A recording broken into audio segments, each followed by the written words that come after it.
You know, the world has a funny way of things sometimes. Sometimes things happen coincidentally. Sometimes things happen just, randomly out of the blue. Alan, you live near me. Did you happen to see that destruction that was caused in the photo that I sent you guys earlier this week? Yeah. So, for those of you who don't know, a house, actually it was a corner store, and then a two-story apartment above that, so 3 stories, collapsed from top to fucking bottom. Not partially, not a side of it. It didn't lean over, it didn't tilt, just... Yeah. We walked by. Hold on. You're telling me in downtown Baltimore, an ancient brick structure just randomly fell to the ground? Are you kidding me? There may have been a few structural flaws that have occurred over the years. I will say, the people that Sarah and cousin Dylan, we had been a little leery of parking next to that because it did have a bulge. It did have kind of it didn't, but they had been working on it, not daily, but intermittently, once a week, once every other week or so, but. And by they, do you mean street thugs and working on it, stealing all the copper piping and wiring out of the building? He means squatting legally. I would venture to guess there wasn't much to be had in that place in terms of any real... I saw that the second floor, I guess, fell in, previously to this. So, it had been kind of already a shit show. I guess that would explain the bulge. My point is that... I had parked next to it, a number of times. Of course, I've lived here for 3 years now. And I was cognizant and did recognize that it didn't look structurally sound, but it never occurred to me that it would not topple over. It didn't occur to me that it would crumble like that. I was like, I could park here, but the building's not going to fall over. The building's not going to fall over. I'm telling you, man.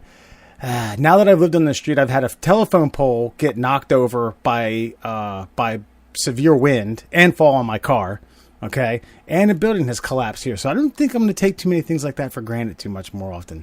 All right, so Wes, let me ask you this, because you've been here, maybe a couple years longer than I have in the neighborhood. The city or the neighborhood. In the neighborhood. I've been here. You've been in the city way longer than me. About a shade under 9 years in this neighborhood, yeah. Okay, yeah. So clearly way longer than me. I think this is our 5th. I think this is our 5th. But anyway... So I always kept saying, even at the last house and even into this house, man, I might buy one here, live here for a year or two, rent it out. It's right next to the stadiums, good proximity, pretty much, coveted real estate. I think no matter how you cut it, those 2 stadiums aren't going anywhere. The top but golf. Year by year, I keep being like, yeah, I thought Pigtown was gonna get better. But it's kind of just exactly the same, minus a corner store now. So is it better? Should I buy a house in this neighborhood?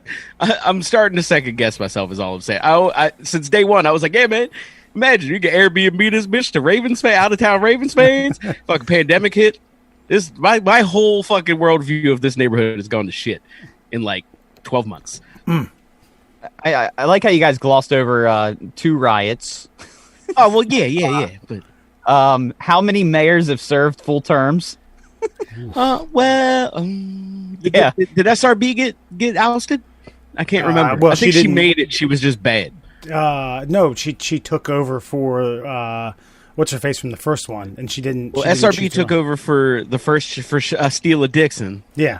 Steela Dixon, yeah. So Steela Dixon didn't make it. SRB took over, I guess finished out Steela Dixon's term. Then Catherine Pugh came in, almost made it, got caught. Right. Yeah. So, no, I mean, you got a good point, Mur. Can't argue with you there. Yes. Sorry, fellas. Oh, and who's the, okay, so you guys just got a new mayor in Baltimore. Who was the guy the real enunciator that you guys had just a few months ago? That took over for Pew Pew? I couldn't tell you the guy's name. Sure. Jack Young? Yeah, Jack Young. Yeah. Jack Young couldn't string a series of letters together to create a word. That guy, I'm fairly certain, stood crooked. he was such a Baltimore politician. Like when he took over, I was like, really, we're just gonna let this guy do this? I mean, I get it, he's next in line, but like, look at him.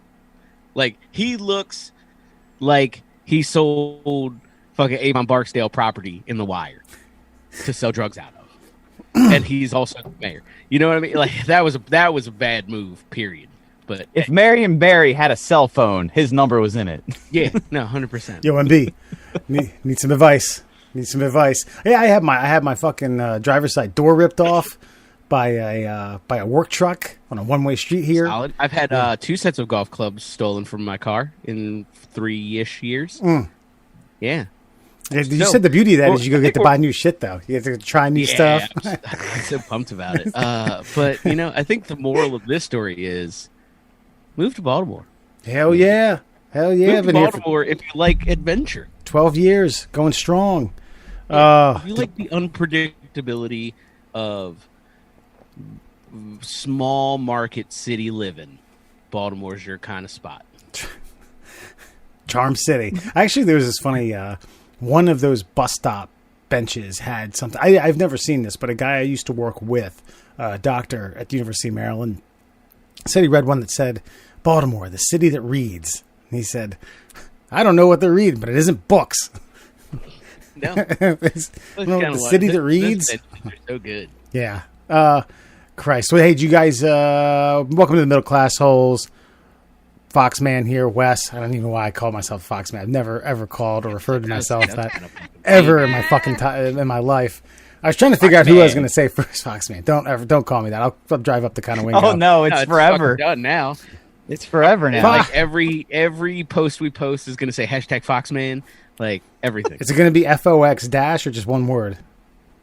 I don't know. No, one word. I might mix it up. I might just mix it up just for you to not be able to tell. Has this taken over? DKS man, Fox man, like you don't know. Would that supersede Wesley Billy? Wesley Billy. I don't know. My personal favorite is Wes with like 37 Z's. Personally, and so I mean, Wesley Billy's up there. You got a lot of good ones, buddy. I'm not gonna lie.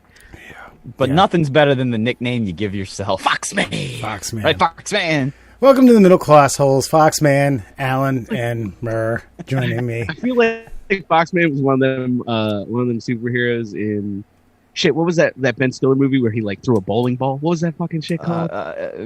Mystery Men? Yeah, I feel like Foxman was a mystery man. Like, hey now, you're a rock star. Get your game on. Get paid. Yeah, that's where that song's from. He came up with his superpowers, making like that adorable fox like sound, like part growl, part purr that foxes make, and that's his superhero. That's it. What the hell's the movie called? They rejected him immediately. Mystery Men? Oh, Mystery Men. Gotcha. I was like, you of all people don't know this movie? That seems right up your alley. I know, Janine right? Garofalo, Ben Stiller. Yeah. I'm other people. Moderately familiar. Didn't they starred in like every movie for the first 15 movies together? They were at least a small part, 4 to 5 lines. Garofalo and Stiller. Yeah. That makes sense. All right. Well, I was going to ask you guys, Paul Rubens is in it. Great. Whew, fucking A. Not a movie without Pee-wee. Did you guys watch the inauguration? Did you watch everyone get sworn in? Actually, 2 people. Sorry. Now, because like a real Trump supporter, I was working. Nice. Yeah, I watched bits and pieces. I didn't watch like the whole. Does anybody watch the whole thing? I don't know. No. I did have my wife record it, so I probably once all the hoopla dies down, I will go back and I will watch speeches because that's what I do. Right. A certain amount of. I mean, I get kind of giddy about them because of just the I don't know the historic significance of it, but I was so glad that this one got over with. I was just so glad for a month leading up to the election, and everything that's happened between then and now. It was just like it was a bad circus. It was like the Wingding brothers in Barlow and Billy circus. And it was just full starring Foxman, full of people who can't juggle or ride unicycles, and they tell you the main attraction's a big elephant. Instead, it's a fucking Great Dane dressed up as an elephant, and the whole time the soundtrack from 12 Monkeys is playing on a 15-inch subwoofer right next to my fucking ear. Ugh, God, I'm glad it's over. I'm just glad it's done with. Yeah, I mean, yeah.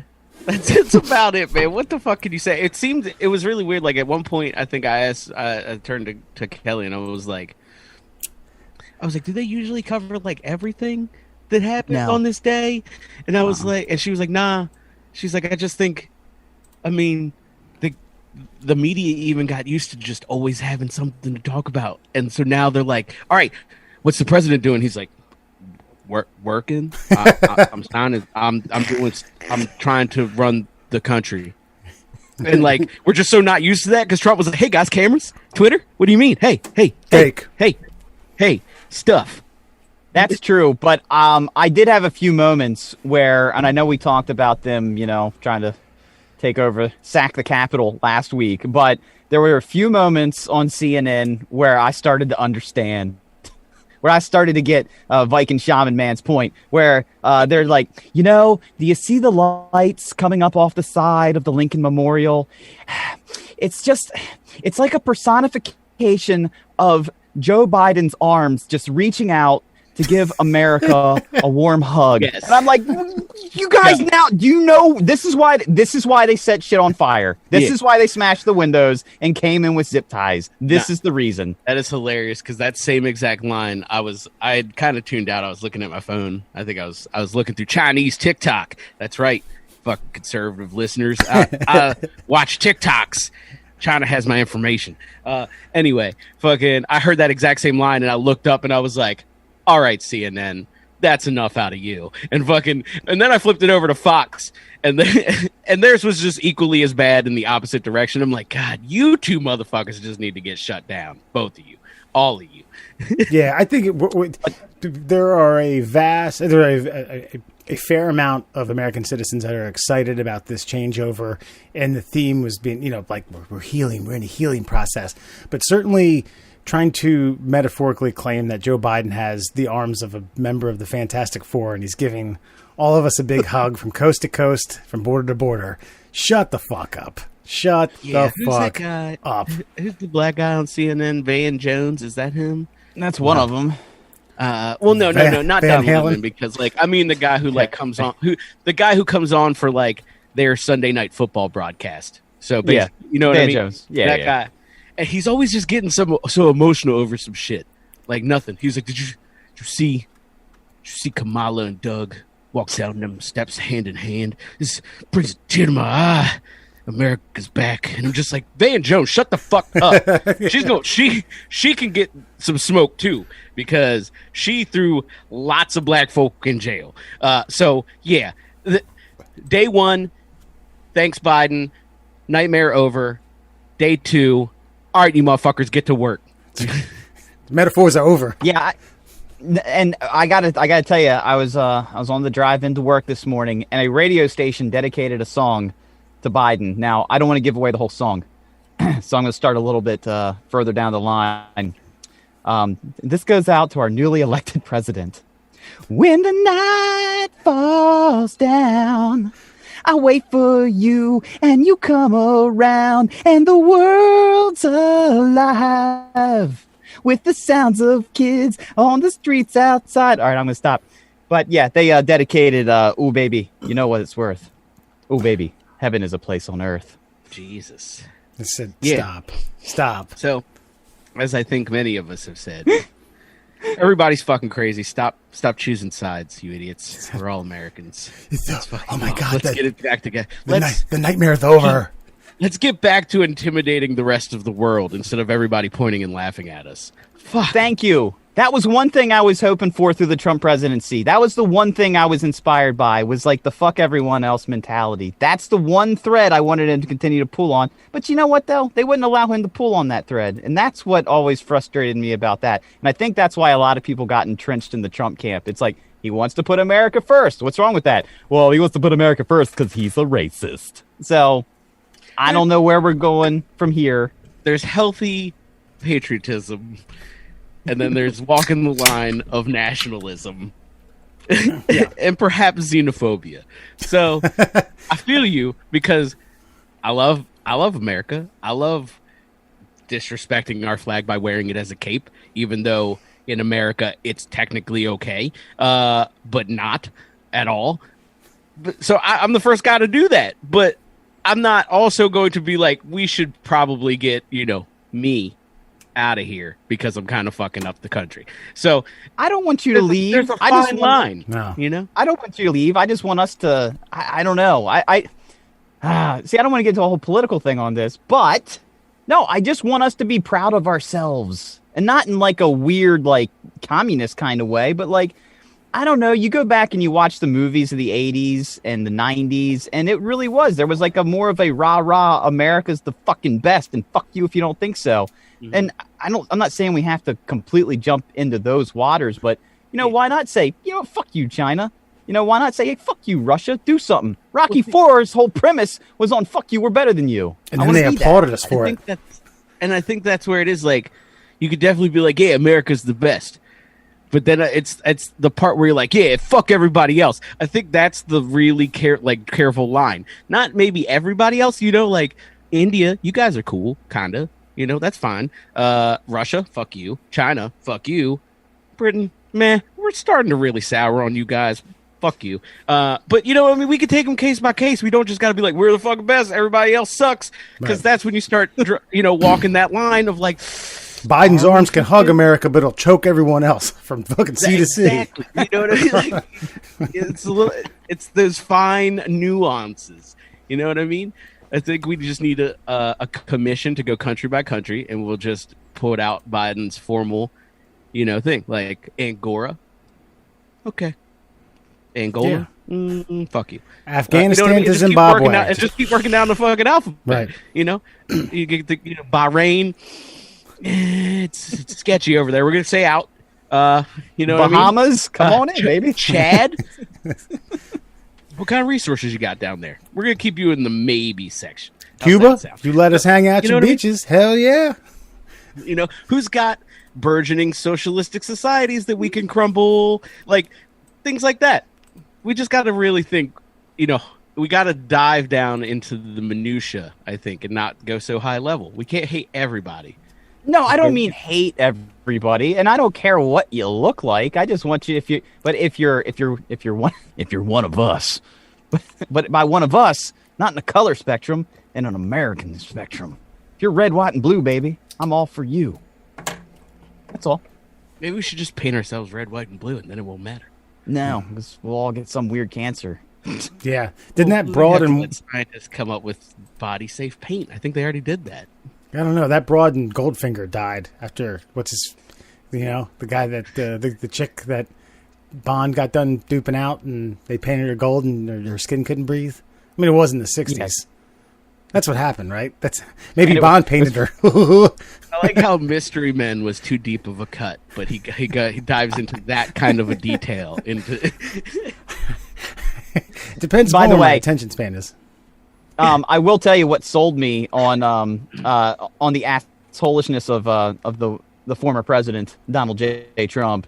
Fauci came out of hiding today to do a press conference, and he made an offhand comment about like, oh, it's just nice to be out here and speak freely, and everybody chuckled. And then later on, a reporter said, now I know you were joking earlier, but how is this administration treating you differently from the last administration? He's like, oh, you thought I was joking? In the last 15 minutes, I was just told that we're going to just come out here and tell you the facts, and if we get them wrong, we're going to tell you that too. Wasn't like that about 3 weeks ago. And so he should have just been like, ma'am, have you not, you still had that job before, like 2 days ago, right? I haven't been here in months. Yeah. No, they did bring that. Sign. They did bring that up. No, and he was a little more glib, and he looked fantastic, actually. He looked like he'd had his eyes done or something. And it was weird because if I had him speak like 3 months ago and then had you listen to a version of his voice today, that was two different people. I almost feel like they just like they did a face-off maneuver on another doctor and put it on Anthony, like just took Anthony Fauci's face off and then put it on someone else because it was just a different dude today. It's because fucking it was the equivalent of like fucking I don't know, Ellen DeGeneres fucking walking up to the blueprints to Elon Musk's newest invention and taking a shit on it and then lighting it on fire. Like my man's life's work was being like, we should not let millions of people die of a fucking virus. And then Trump was like, I kind of don't like the way you're saying it. And so I understand that. We need to vet you. All right, if you're going to be under my regime, I want all your speeches in writing. I get to lay eyes on them first. Look, what are you going to tell him? I'm going to tell him it's a deadly virus. They should wear masks and stay home. He's like, all right. I don't know. Buddy. That sounds silly. Yeah. We should probably just tell people not to be scared because that's how you don't get sick. And that didn't work out. Mm-hmm. Listen, tell them summertime. This stuff's going to blow over. Be back to normal. Beaches will be filled. Even if you live in Vermont and your summers are 70s, the heat's going to kill it. Mm-hmm. You're fucking good to go. Also, it's January 20th, baby. I'm out of office. It's gone. That's right. Yeah. I was kind of waiting for, like, he doesn't have Twitter or anything, so I was kind of waiting for that, though. Like, I wish he did kind of have Twitter now, so he could be like, see, guys, fucking gone. Oh, right? Yeah. Now you wish he had Twitter back, huh? That's going to be a big deal moving just forward. For one day. I hope you guys realize that. Yeah. One of I don't know. Look, bottom line is. But I was going to say one of actually, bottom line is because I'm going to get into something. Okay, go for it. Oh, well, I was going to say one of the last acts that he didn't do or didn't perform, which left a lot of people walking on eggshells, was pardon the one great Joe Exotic, the 57-year-old Tiger star, whose real name is Joseph Maldonado Passage, had a limousine waiting for him out in front of the old precinct by his lawyer. It looked as though he was going to get his hair cut. He's going to get some steak, some Burger King. Old Donnie Boy did not lay down the pardon. A lot of people were wondering, do you think it was just one of those ones where just I can't do this. I can't do that. This is my theory, real quick. Okay. This is my theory. They called DJT, and he was like, I don't know about this Tiger King pardon. Talk to me about this TV show that Joe's going to do when he gets out of jail. Can I be on it? And fucking Joe's people were like, you're fucking radioactive right now, bro, so no. But we will take that pardon if you hook us up. And he was like, well, fuck you then, because, come on, I'm trying to be on TV. That's how I think that went down. Yeah. I was, man, in that stupid, I know he doesn't deserve it, but I really want to see it happen kind of way. Like, I was. You got killed. He gave Kodak Black and Lil Wayne, I think Joe Exotic was deserving.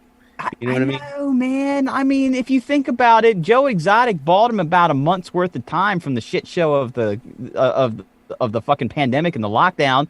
He bought him at least a full 30 days at the beginning of the year with that fucking stupid show. And you'd think you could have paid him back. I mean, I went through the list because Trump pardoned like another 100 like the last minute, had his list ready to go and then just hurried up and had like the notary just waiting like, how much time do I got left? 5 minutes. Ba-doom, ba-doom, ba-doom, ba-doom, click, click, click, click, click. And I started to finger through it and like, did Joe make it? Did Joe make the list? Joe Exotic didn't make the list. Son of a bitch. Yeah, I don't know. It would have been funny to see. And imagine all of the headaches it would have caused Biden. That would have been the perfect Trump maneuver to have at least 3 days of media coverage on Joe Exotic just hogging the cameras for nonsense reasons. Yeah, do you think that it's ultimately, even someone like Trump, does he have to draw the line in his pardons from a I guess a public opinion standpoint? Yeah, at least, I mean, from what I have read from a few different sources, was like he was mulling them over late into the evening, and yeah, like I mean, he was talking to aides and shit. They were like, "Listen, buddy, you can't fucking pardon that guy. That guy like fucking killed a baby seal with a dead baby. You can't fucking pardon that. You know what I mean? So like shit, like there is a line. Sure. Like you can't go that far. But if if you can help my man out, I'm pretty sure you got out of jail or you got your shit cleaned out.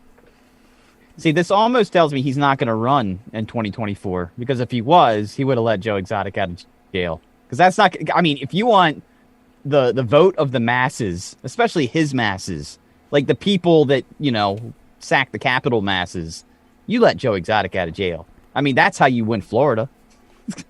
What if we just start a new Q conspiracy that Joe Exotic is, I don't know, something. We'll have to fucking spitball. But I feel like Joe Exotic could be the start of a new branch of the QAnon conspiracy where Joe Exotic will ultimately get out of jail and use his influence to raise Donald Trump to the presidency, even though Donald Trump might not even be eligible for the presidency in like 2028 or whatever.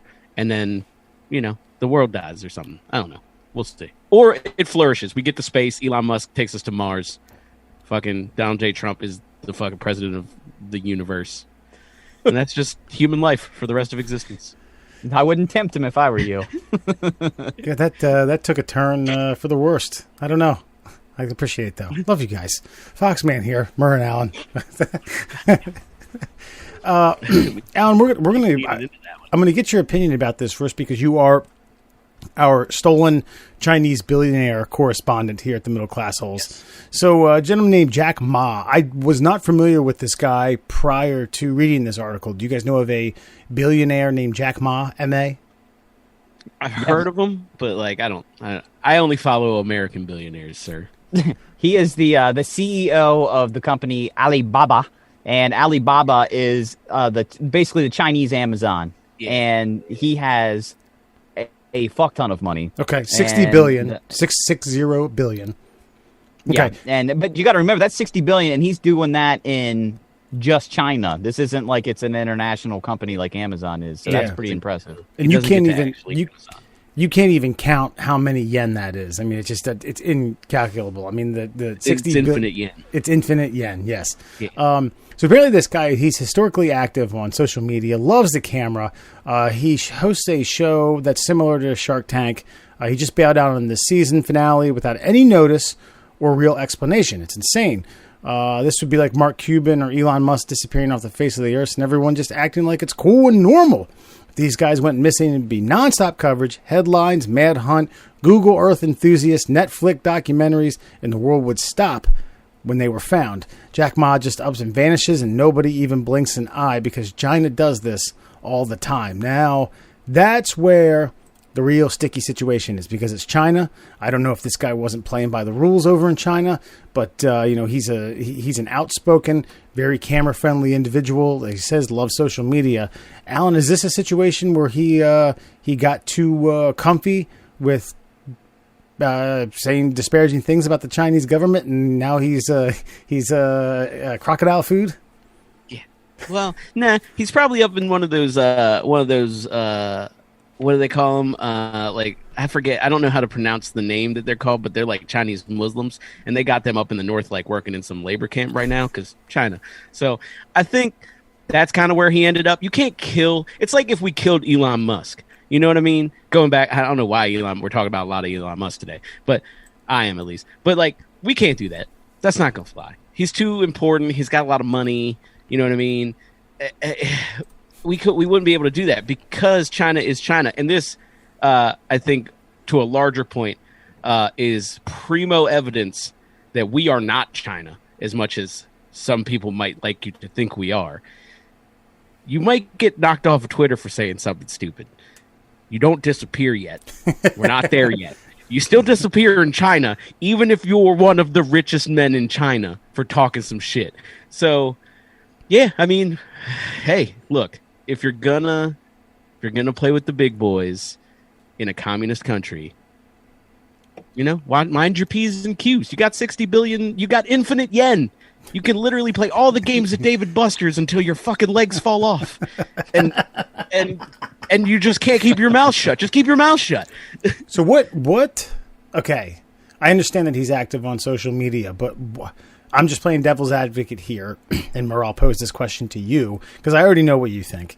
Why is it that he couldn't have just gotten like a retreat, a getaway, a 2-week bender on some 120-foot yacht with women, booze, gambling, and it's fake gambling anyway because he's winning, or when he's losing while he's winning, he's winning while he's losing, etc., etc. No phones, no posting, just having a good time. Why isn't that realistic? Why is it always resort to China? They took him because that's what they do. That's the end of that story. That's what they do. He's not the first one, and he won't be the last. There's been dozens of these Chinese billionaires that have talked shit on the Chinese government, and then they're just not there anymore, and they've never found him. And China, this is one thing I got to give the Chinese credit for: secrets. Yeah, secrets. They keep them, and they keep them inside those fucking walled. They keep them inside that Great Wall there. They don't leak out. He's done. He's probably dead.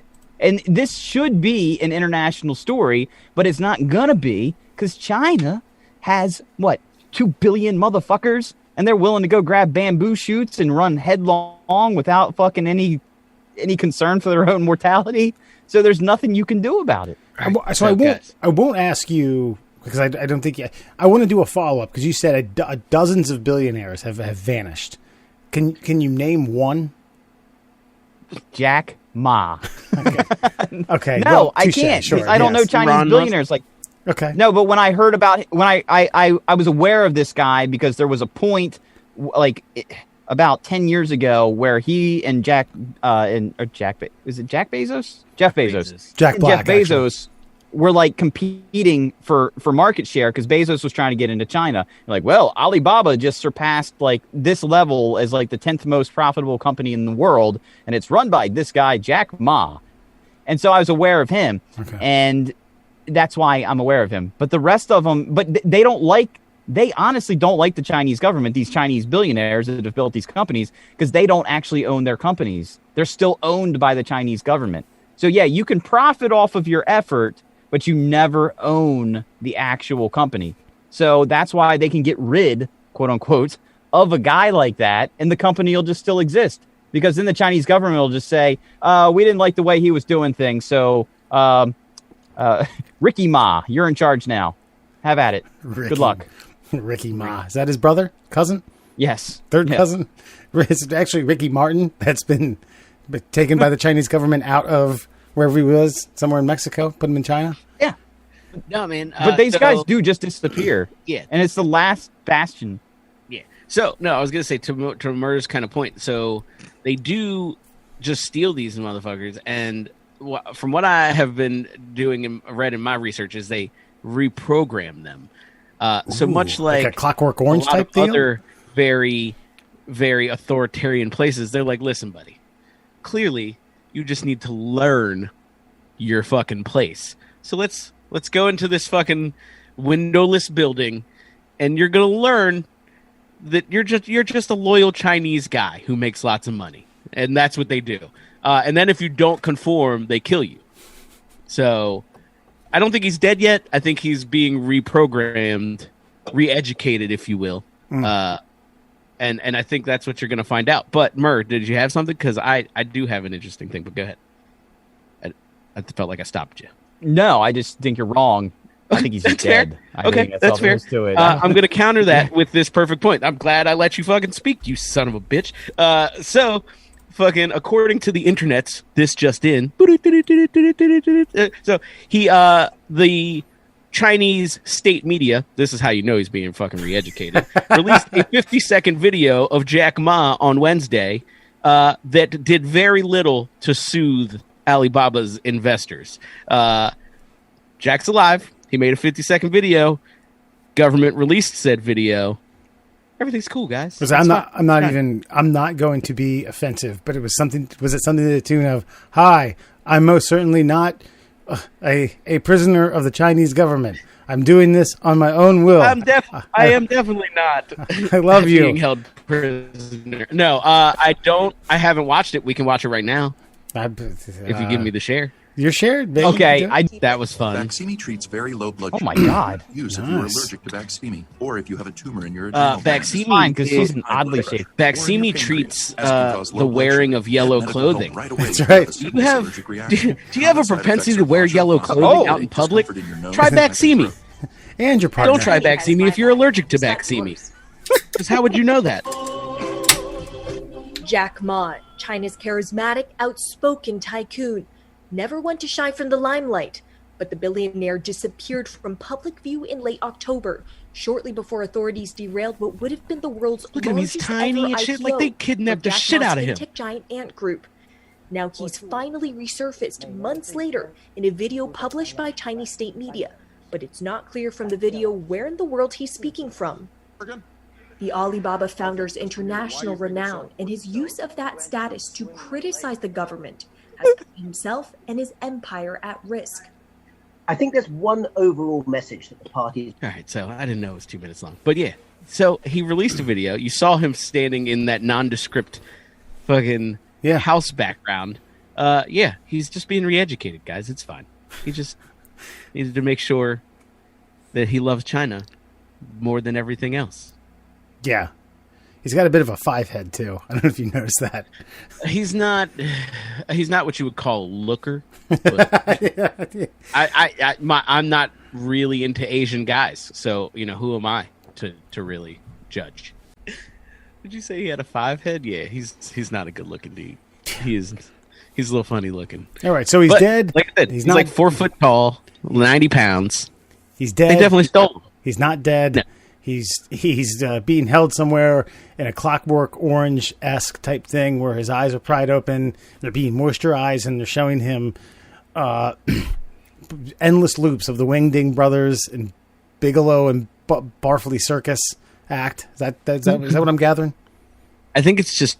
Oh man, this is probably racist. Is Jackie Chan Chinese? I was gonna say they're just showing him Jackie Chan movies, but What's wrong with that?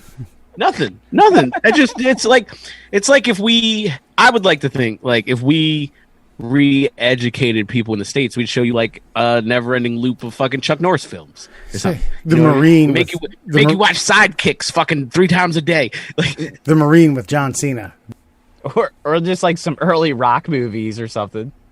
Every Expendables film, pretty much every Arnold and Sly Stallone film, I think, right? You know, there's a documentary.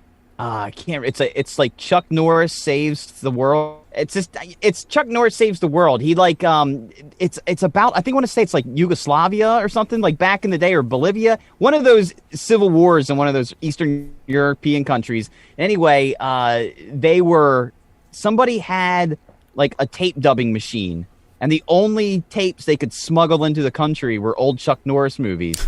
And they were so inspired by the theme of the Chuck Norris movies, like no one gets left behind, there's right and there's wrong. They learned English from these movies, and it inspired them to fight their revolution. And so fucking Chuck Norris, and going back to the whole thing we were speaking of on like American nationalism and things like that, patriotism, like there's like this beacon of hope. There's this beacon of hope, and it can be found in the campiest things in the fucking world. Like fucking David Hasselhoff saving Germany from the fucking socialist regimes. Now that I think about it, I mean, these are all good choices if you were to program some person as an American. If you were like, yep, we're going to make you a fucking red-blooded American. We're going to show you these films. But I honestly think if we were to step back and think about this logically, we should probably just show them fucking both Hot Shots. Is there a third Hot Shots? Don't even worry about the third one, even if there is one. Hot Shots 1, Hot Shots Part 2, and then also the Naked Guns, I think, should probably slide in there. Even 33 and a third, which is fucking terrible. Airplane, I think. For what purposes are we doing this now? Because those are the most... that's the biggest I think those are the biggest parody films of American culture that I can think of. So, like, if a person that you're trying to program who doesn't think these are comedy, this is America, this is how America works, then you mean to tell me Charlie Sheen fucking unloading shells until they roll up to his ankle or his fucking hips on a dinghy isn't mad American. Like, I think that's what you need to use to program fake Americans. Yeah, Lloyd They'd Bridges. be Americans. Yeah, exactly. Sure. I would also say Suburban Commando with Hulk Hogan. That might really ruffle some feathers of some unwanting Americans here in the heartland. Yeah, but yeah, the Naked Gun movies. You guys hear that? But Murr, you sent me this, that they had approached Liam Neeson about possibly a reboot of the Naked Gun. Yeah, he would be replacing Leslie Nielsen as Frank Drebin in the Naked Gun films. And this is another one. We were talking about it a few months ago with Planes, Trains, and Automobiles. They were thinking about rebooting that. This is perfect casting right here, because Leslie Nielsen was like this perfect, like, straight man actor who never broke character, which is what made the character comedy. And I think Liam Neeson has that same thing running through his veins. Are you the least bit, I won't say turned off, but does your nose raise at all because he's not American? No, not in this situation. I feel like he's made so many American films that I've been proud of that I kind of, I give him a warm American embrace. Okay. Yeah, that's the spirit of America right there, baby. You don't got to be from here as long as you entertain me for a few minutes. The minute he decided he was going to hunt down fucking Eastern European terrorists for kidnapping his daughter while she was just trying to, enjoy a nice vacation, that's when he became an honorary American, I think. That's a very American thing to do. Like, you definitely, if you have that set of skills, you will definitely fly to Europe and kill indiscriminate fucking European criminals to get your daughter back. Okay, so here's the $1 million question. Do you get OJ? He's a free man. I mean, if Nordberg's not in the film, I'm not seeing it. So that's all the fuck I got to say. Oh, man. Let me ask you this, Wes. All right. Is OJ so toxic that Nordberg then becomes so toxic that they don't even use the character of Nordberg in the movie? That they completely not just recast Nordberg with a new actor, but they recast Nordberg the character with a whole new character. Like some Zoidberg. I just think that if you attempt it, okay, this is one of those things that's going to get kicked up the Hollywood totem pole. Like the producers, like, really, you think? Like, yeah, we're doing it. We're putting them on there.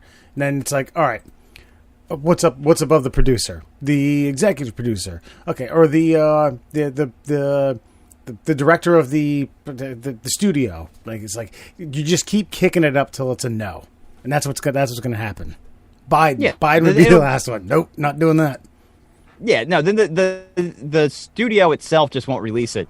It's the same thing. They'll just hold it hostage. They could even make the movie. By the way, it's the reason they won't make a Hawk movie is that Paramount owns the distribution rights. So Marvel's always afraid that they'll just like, yeah, go ahead, make that movie, and then they won't let them release it. So they just won't let them make the movie, or they won't make the movie because of that. So no, they're not going to get O.J. Simpson to do a goddamn thing. You know what? Did they say owning the Hulk? How you get fucking Eric Bana as a Hulk? So they just need to cough that shit up. But I would like to posit a different scenario.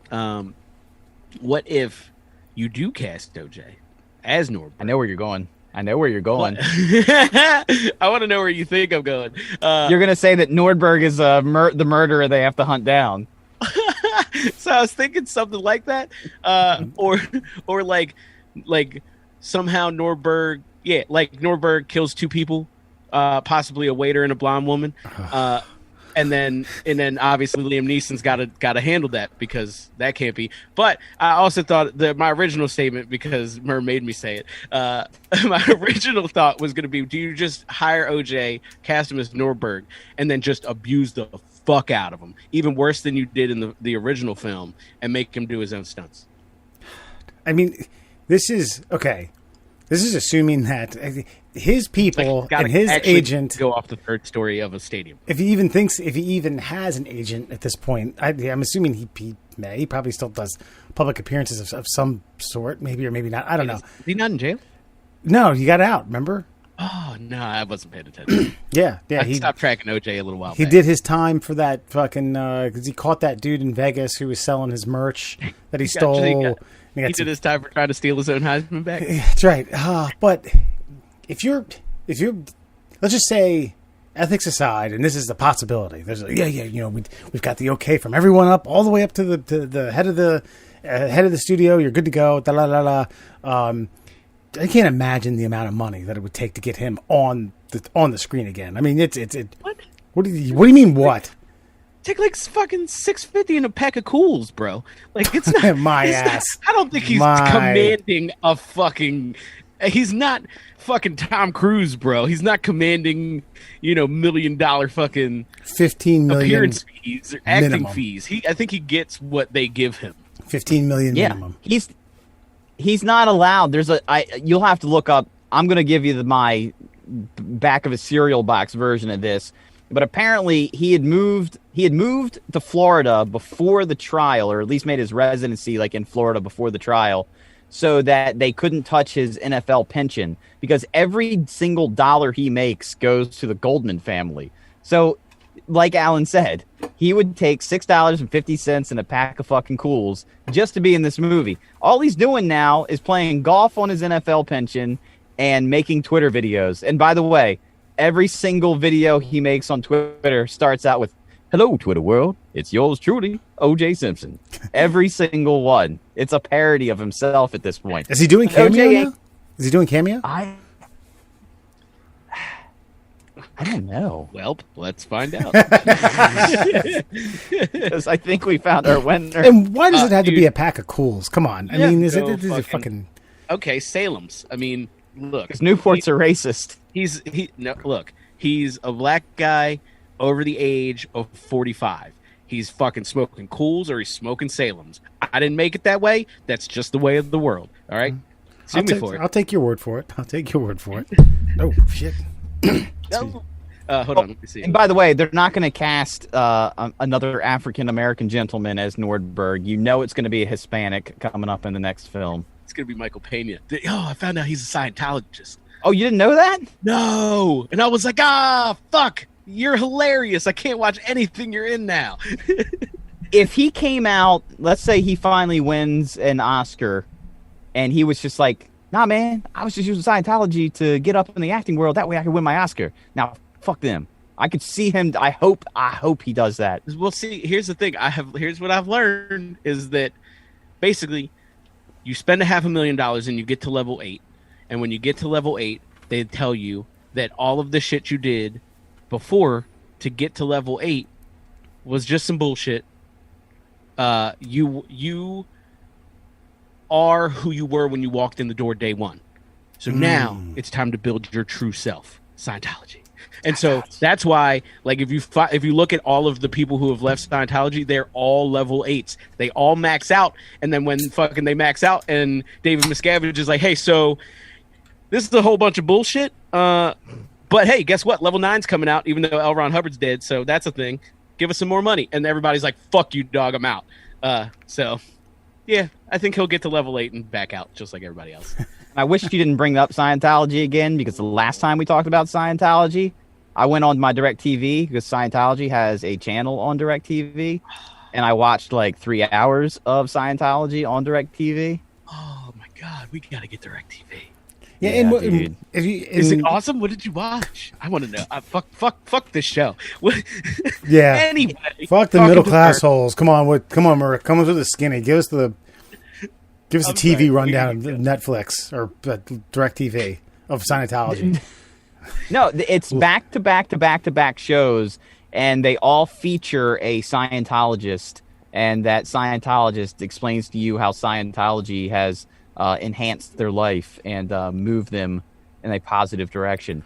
And it's very convincing, except for everybody has like a lisp or a wonky eye or like they, you know what I mean? Everybody's got like one thing where you're like, this person seems normal, but there's just something like they all got picked on in high school for something stupid, and then they got dragged out for an extended period of time, of no fault of their own, and then they found Scientology, and Scientology told them that jerking off in their mother's closet for 3 years through middle school, it's not a problem because now we can move forward. Yeah. And if you tell anybody, we're going to tell everyone else.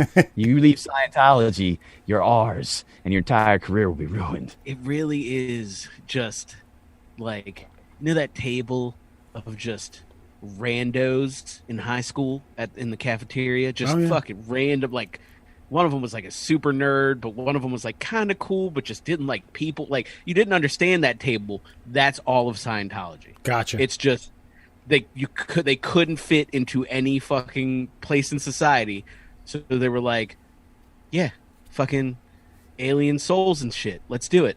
Fucking this is what I'm about. All of my money to David Miscavige, please. What was I going to say? This reminds me of a guy I went to high school with. I'm going to name nameless. He will remain nameless.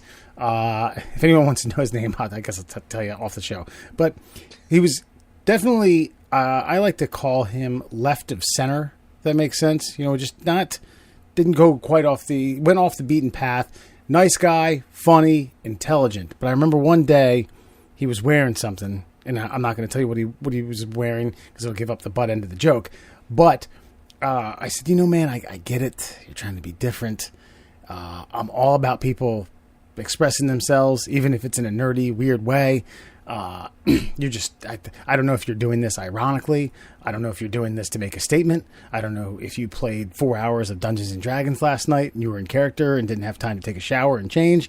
But man, listen, you are doing yourself no favor by wearing a cape into school. You got to lose that shit, man. Do that shit somewhere else. Don't do it in public school. So that's the thing. You guys saw it. Like, I was in a Catholic all boys school, so we were just in shirts and ties and like khakis. So I couldn't get that read on people. You know what I'm saying? Like, I knew you were a nerd. Like, I could tell you were some weird goth kid, kinda, because you only owned like black button downs and black satin ties, because fucking 2002. But fucking yeah, you at least had the luxury of seeing the kid with the cape and being like, "Yep, staying away from that guy." I had to wait until like sophomore year to be like, "Oh, you're fucking weird. I haven't had class with you yet. Got it. Cool." Like, so I don't know if you'd call that a luxury, but yeah, no whatever. rioting, you know. I'm trying to think if I had any like weird thing that I tried to stay under the radar. I mean, I played sports for the most part. I don't know. I mean, are they acting out when they do this? Like, what is that? Like, what behooves you to throw on a cape and think it's okay? Did someone convince you of that? Did you look in the mirror one day and say, "This is me now. This is how I look"? Yeah, I didn't get it. I didn't get an answer out of him. I can only assume that he was trying to just trying to be different. And I explained that, there's a lot of ways you can be different. There's a lot of different things you could, different garbs. Christ, the JUCO jeans are different for the most part. Not even a cape. Fuck. Like, give the collar 4 inches and wrap it around your shoulders a little bit and call it a cloak. All right, I'm in. I like it. I'm with it. You'd be better off wearing I'm a little more accepting of that than the cape, I think. No, you're not. No, you say you are. No, you're not. You're not hanging out with Doctor Strange in the fucking lunchroom. Well, didn't say I was hanging out with him. I'm just saying, that's a nice cloak, buddy. And then just keep it moving. Whereas the kid with the cape was like, fucking nerd? Like, what are you doing? That reminds me, though. When I was like 19, I worked at FYE in Arundel Mills Mall. For your entertainment, yeah, sure. CD joint, the giant one. And there was a guy who I assume wore a cape in high school. Large guy. Carried around a pungent odor about him. But most importantly, and here's the kicker, was, you go back and there's obviously like kind of open lunchroom for heating up your miscellaneous goods, and then a bathroom right next to it, very thinly walled, not designed for a large man to take in his ocarina, which, if you aren't a Zelda fan, is the flute that Zelda plays, that you hear in Zelda. And he would just flute himself a ditty while he was dropping deuces. And we would all just be like, bro, what are you doing? This is not okay. Was he any good? He was actually pretty good. Yeah. See, I feel like that makes it okay. Like you could just say, "Hey, brother, bring that out here." That was his, I remember sitting back eating some lunch. I think I might have been the guy that heated up some fish, and then I was like, "Is that the fucking water temple? What's happening here?" And sure as shit, my man was playing the water temple tune. So I mean, he was pretty good. I can't lie. It was fucking weird. It was a poop casting spell. It helped them slide out. That's right. Called it Slither Snake.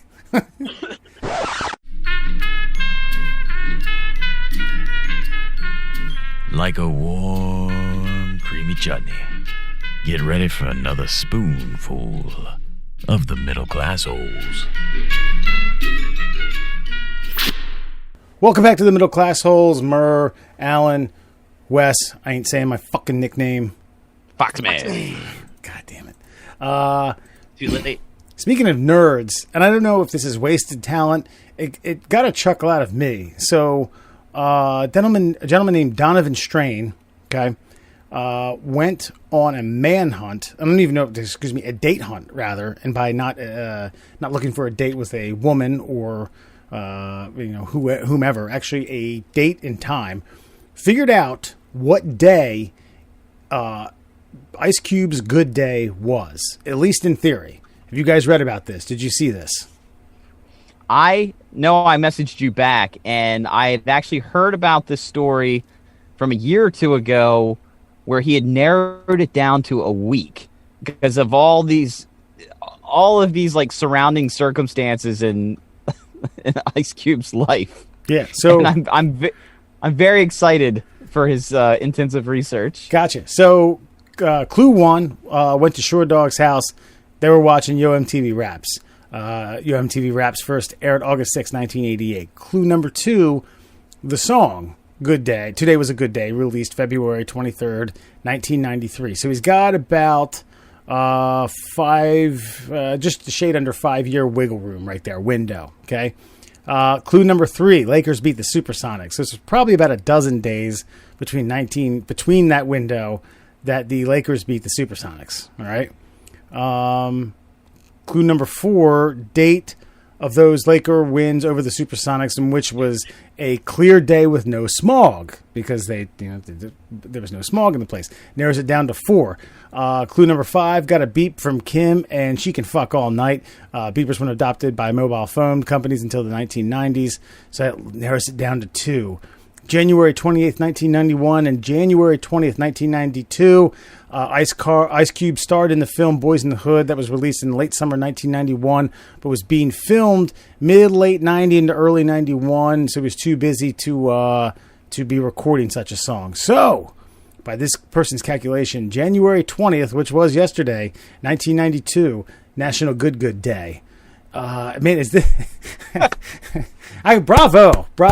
I mean, that's just like... I've heard that song probably 1,000 times, if not more, and it never dawned on me, like, I think I can figure this out.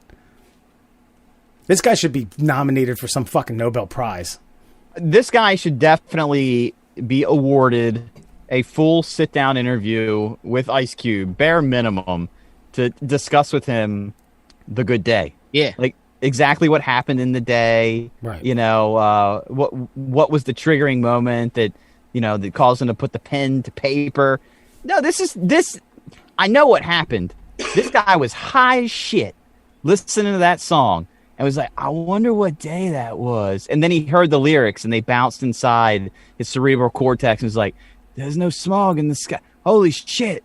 Supersonics. I know when Ice Cube had a good day. And then he started fucking researching it, realized it was harder than he thought, but then he became obsessed.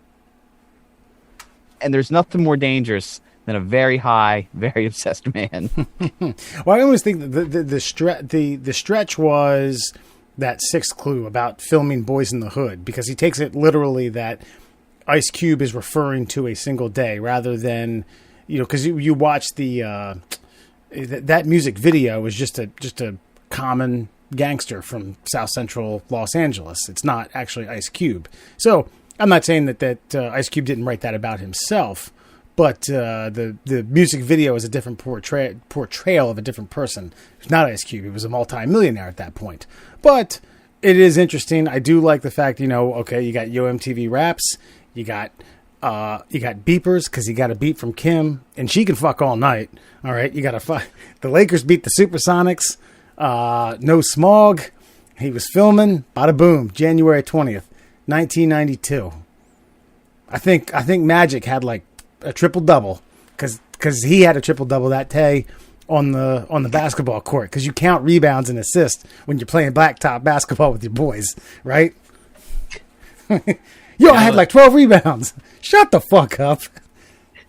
I genuinely hope that Ice Cube doesn't come out and just like crush this guy, because this guy spent a lot of time figuring this out. Like, man, it's fucking art, man. That was a bunch of days mixed into one. The fuck you talking about? Like, oh, dude, don't do that to him.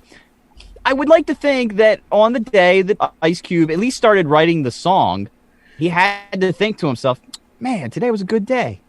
And then just started writing the song. So, yeah, I would like Ice Cube to now at least reveal to him whether he's right or not, and then explain to him, like, the initial good day. Because obviously the song doesn't get written in a day. Right. I mean, otherwise, Ice Cube would have, like, 30,000 number one hits. I mean, let's take all the pertinent lyrics. I mean, no barking from the dogs. Probably seems right.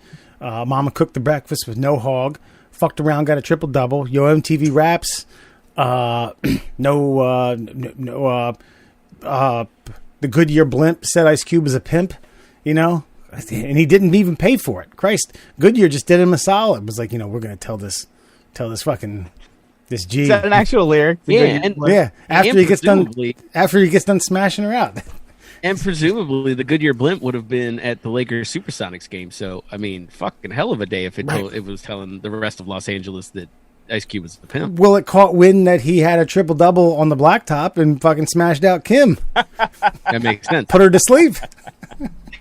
Put her little ass to sleep. Wow. Yeah. I don't know the lyrics to that song, unfortunately. But no, I can't think of anything specific right now, but I have thought with artists, like, I wonder what inspired that song. And something had to inspire that day. I'm just hoping this guy gets a payday with his obvious hero, Ice Cube, and they get to discuss this. There's people who have done nerdier things. There's people that sat down and, like, I was trying to figure out, because I'm kind of a dork like this too, like with Star Wars, like the exact timeline of Star Wars, like when did Rogue One happen in comparison to the original trilogy, and how long after the original trilogy does The Mandalorian take place? And it took me no more than 3 strokes of the keyboard to find all that out, because there's a beehive of douchey dorks out there that put it together instantaneously before I even conceived of it. Yep. So yeah, there's worse things out there. Yeah, we're watching the Clone Wars, so I know we're in the middle of said investigation of the Star Wars universe. Cloners. So Cloners. Yeah, Clone Wars. This little tidbit was posted on the Middle Classholes Facebook page. It reads, Gwyneth Paltrow's vagina-scented candle explodes in flames, causing an inferno in a woman's living room. Jodie Thompson, 50, won the risque products sold by the Hollywood star. I didn't realize Gwyneth Paltrow sells this. Sold by the Hollywood star and wellness guru in an online quiz. It kind of has some pictures. I'm not going to share those with you. But yeah, the candle exploded and emitted huge flames and bits flying everywhere. I've never seen anything like it. The whole thing was ablaze and was too hot to touch. The inferno was in the room. Apparently, it didn't burn the house down, but Gwyneth Paltrow's own, I guess she sells it, or a company that she sponsors sells Goop. it. Goop? Yeah, Goop. She's got a company. Yeah. Like fucking crazy hippie mom shit. Now, is this a defective candle, or is the whole Gwyneth Paltrow vagina scented candle line now? Are we going to have a recall? How many people are buying the vagina scented candle off of Goop? I don't think they expect. This is one of those deals where sometimes I feel like they didn't expect to sell any of them, so they're all defective. But nobody found out until somebody lit the first one. Because I don't care how rich and famous you are. I don't care how many jade eggs you shoved up your hoo-hoo. I just don't know that burning vagina is the smell I want emanating through my house. So you thought it was a novelty thing, and then it got bought, and someone's like, oh, shit, I guess we better put a wick in it and hope she doesn't light it. Yeah, I gotta. Part of me wants to think that Gwyneth Paltrow has a good sense of humor, but I don't think she does. I think some executives at the company convinced her that this was a good idea to put out not just a vagina scented candle, your vagina scented candle. I mean, you're an A-list Hollywood star. Is that really something you want to slap your name on in $37.95? Yeah, $40. Hell yeah, I'm getting royalties for that. Shit. Unless I don't have to do like a mold or a cast over it. Oh, we're going to put this mold over your vagina. No, I don't think that's how it works. I think they have scentologists do a swab, and then they chemically recreate that. I think that's how that goes. But more importantly, as I read down this article, I'll be mad as a motherfucker. So it says a Goop spokeswoman. A Goop. I can't even take the fucking company seriously. Yeah, the company or a spokesperson for the company Goop. Hi, I'm Tom. I'm a spokesperson for Goop. A Goop spokeswoman told The Sun, "We're in touch with the woman to see if she followed the specific fire safety instructions included with the candle, such as trimming the wick and not burning it for more than 2 hours. If the company called me and was like, hey, did you follow the candle instruction? I'd be like, bitch, shut the fuck up. You're lucky. I'm suing. I'm calling a lawyer right now because you called me and asked me such a stupid ass question. We're going to court. Fuck it." So go ahead, Mer. Uh-oh. I am on the Goop website right now, goop.com, and the actual name of the candle is "This Smells Like My Vagina" candle. It sells for $75. What?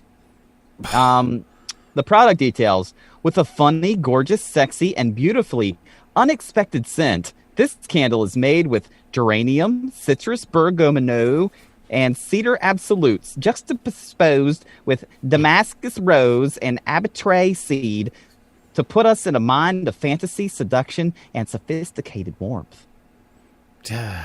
Boy. Yeah. Cedar seed. That's when I think of vagina smell. Cedar seed is one of the few things that comes to mind. Yeah. Yeah. Pepper Potts pussy don't smell like that. That's all I'm saying. That's hard facts. I don't care what anybody says. That's good alliteration there. Pepper Potts pussy don't smell like that. Yeah, I do. Hell yeah. Wordsworth, bro. So I don't know. You're on the Goop website, Mer. Did you happen to see that "This Smells Like My Orgasm" candle? No, I did not. Is that there? That's another version. A fitting follow-up to that candle is what the description says. So I'm assuming the one that smells like the vagina came first. The orgasm smells like tart grapefruit, neroli, ripe cassis berries, blended with gunpowder tea and Turkish rose absolutes, for a scent that's sexy, surprising, and wildly addictive. Ooh. Now, do you think we could get them to sign off on Louis Anderson's asshole scented candle? I think that might be something worthwhile. This smells like my taint after a workout. It smells like cheeseburgers inside a garbage disposal that hasn't been cleaned out in 3.5 years with a slight hint of Worcestershire sauce. Would buy. There's also this smells like my prenup, which feels offensive. Oh boy! No, I just imagine like the candle would actually just smell like fucking fresh linen and rotten goat cheese. Right? 50-year-old woman that's been passed around Hollywood, man. What do you think it smells like? $75, man. Yeah, 75. I'm not going to find out. This candle needs to be the size of that giant dildo that was stolen from the store. Moby Dick, yeah, sure. Yeah. Like, for $75, no. Listen, I maybe this is me just being a proud American, but Yankee Candle makes the best candle in the world, and all other candles just aren't as good. And that's a fact. So, and they don't charge $75 for their candles. Right. So there's no fucking shot I'm buying a Gwyneth Paltrow pussy candle for fucking $75. Like, this is outrageous. Yeah, and it's $75. There shouldn't be any type of safety protocol. I mean, that fucker almost should light itself. It ought to be, what's the old clap shit for lights? The clapper? Was it the clapper? Yes. For lights? Yes, it ought to be the same way for the fucking wick. It's like, light. $75 fucking dollars. And they're asking me about safety protocols. Did you light the wick correctly? Gwyneth Paltrow better come trim the fucking wick herself and blow it out before it reaches the 2-hour mark. Like, fuck that. $75? I can't get, nope. Yeah. Absolutely not. But, God. Ugh. Well, we're stuffed more in there. Don't worry about it. All right. Lastly, before we get to 3 and out, this is something we've hit on 2 times. Jetpack Man. This is presumably the same person. We don't know. Hasn't been verified. But the dildo who was playing chicken with 747s just outside of LAX at 3,000 and 6,000 feet. There's rumors now, and correct me if I'm wrong, Murray, I couldn't get this. The drive was a little funky, a little wonky. And also it has to do with this John Greenwald, a vigorous filer of Freedom of Information Act requests and author who runs the website The Black Vault, who is the fortunate or unfortunate, depending upon how you look at it, recipient of 2.2 million pages worth of UAF shit from the CIA for the aliens, and aliens are real now. Basically, they're saying that aliens are real now. Alan doesn't like that I say that. Sorry. Aliens are real now. Like your tone, sir. Sorry. That these may or may not have been drones. The photo here looks pretty telling. I mean, it's a what looks to be a 6-foot person in army fatigues and 2 kind of jet propellers behind him, just whipping that fucker up. Do you think it was a person? Do you think it was a drone now? This one took a lot of wind out of my sails because I really, really was hopeful that it would be a guy who created a jetpack that can fly a mile in the air. And then after seeing this, I kind of had like man, because I've seen there's these drones that look like the Wicked Witch of the West, and they'll fly them around. And this is from like 5-10 years ago, so I can only imagine where the technology's come since then. And this seems far more plausible. And as much as I want to believe that your tone about aliens was incorrect, I am also in the Sherlock Holmesian category of the simplest explanation, no matter how crazy, is usually the right answer. And this does seem to be a little more plausible. Well, that's putting like a really light, like human body sized thing onto a drone and then just flying it around for funsies. And that's a lot less risky. It's called Occam's razor, but I will say Sherlock Holmesian thing. That sounds actually better. I was going to say it is Occam's razor, right? Yeah, but no, I'm with you. I'm disappointed that it wasn't some fucking lunatic. Now, I didn't like the fact that they were bouncing around with 747s like a pinball machine, causing havoc at 3,000 and 6,000 feet outside of one of the world's most busiest airports. But I did kind of like the fact that presumably some person with not even a screw loose, probably every single screw loose that you can have, was flying this fucker at, between 3,000 and 6,000 feet. Just, a real life fucking Rocket Man with Jennifer Connelly, a 19-year-old Jennifer Connelly, and that guy that never starred in anything ever again. I don't know. How about the Rocketeer? Yeah, the Rocketeer. Sorry, what did I say? Rocket Man? Rocket Man was the other guy. David Bowie or Elton John? Which one? The Rocketeer. You're right. Sorry. Okay. Really bad. Yeah, they won't play that if they want to make someone American. But I will say this.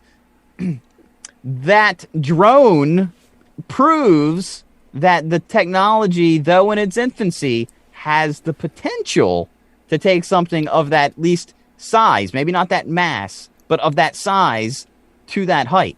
So if you can get something that weighs like, 15 pounds up to 3,000 to 6,000 feet, then what's to say you can't just ramp that up a little bit, by a fold of like 10, and you could get somebody like my size to go up that high at that point if I had the balls, which would be 90% of my weight if you were to send me up 3,000 or 6,000 feet in the fucking air with a fucking jetpack.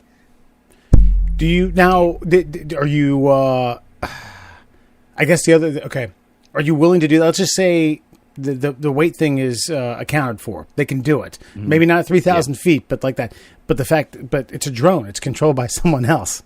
Are you willing to put your life in even a professional's hands in that matter?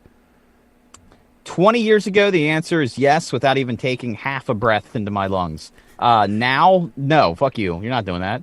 I mean, okay. I don't even trust myself, so I just simply wouldn't be doing that. It would, God, man, to be able to fly, I think, to be able to fly without the pure assistance of another, like getting inside a plane is one thing, but without like a foreign object controlling you, like if you were in control of it, I was actually looking up like backyard helicopters the other day. They're not that expensive. You can get one for like $50,000. That you have to build it, which I'm not qualified to do, but there's no FAA regulations for it. And I was showing my wife, I'm like, hey, what do you think about this? What if I got this? Would you let me fly it? Could I fly it? Like, I'm asking her permission, you know, like I couldn't just go out and fucking turn it on. Well, I just need somebody to say yes. Based on the stories that you told us about you and your dad, you guys could build it and you just make stuff up as you go, miss a few steps. Oh, I'm not saying it wouldn't get off the ground. Just coming back onto the ground is the problem. Well, at the very least, you should go to other people's homes who order it and tell them how to build it. Exactly. At the very least. I'd use a crescent wrench on that one. Nah. Ball bearings, boys. It's all about ball bearings. Commercial? Was that an adjustable spanner? It's good choice. It's a good choice, Greg. Ball bearings, all the fad. No, but I hope that this story, but here's the thing, I don't want to completely dive into this story. I mean, it's still unconfirmed, but I will say when I saw the story of the drone, my needle of believability definitely swung towards the drone side and not the actual man going up that high in the air. This just makes more sense. Either way, this actually makes me think that the guy in control of whatever the flight suit is actually more of a dick since it's a drone. Because now, instead of actually trying to advance human civilization, he's just playing a dickish prank on airplanes. I get your point that it's dangerous to fly in that airspace if you had a jetpack strapped to you, but it's still infinitely more awesome that it was a human being strapped in than just some dickbag with like a fucking windbreaker strapped onto a fucking hay bale. I mean, that's 10 times more lame. Modern day Orson Welles dicking around. It's just a scarecrow. Yeah. Strapped to the fucking drone. Not only does a scarecrow not have no brain, he has no fucking dick either. It's dickless. Actually, it's all dick. We aren't doctors, but we'd love to take a look at some more of the middle class holes. All right, welcome back to the Middle Class Holes. Wes Allen and Murr. Murr, you know what time it is.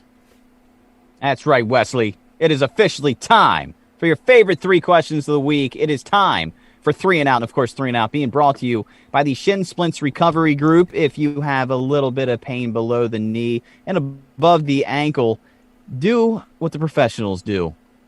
Head over to the Shin Splints Recovery Group. I heard that's how Alex Smith got over his traumatic leg injury by simply joining the shin splints recovery group and listening to, novices from around the world get over their shin splints. Find them on Facebook at the Shin Splints Recovery Group. By the way, did you see that 60-minute special with Alex Smith?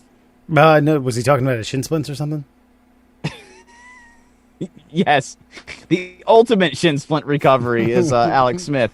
No, dude, his fucking leg was just, I'd never watched it. And then, of course, 60 Minutes fucked that up for me and showed everything. Dude, his leg looks like hamburger meat. And it's quote-unquote 90% healed.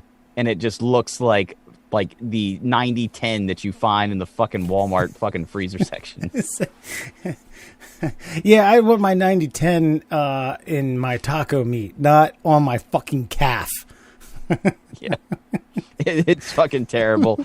Anyway, let's get to your 3 and Out for the week. And this week, we're going to start off with your first question that is up on the official The Middle Classholes Facebook page. Alan, we will start with you.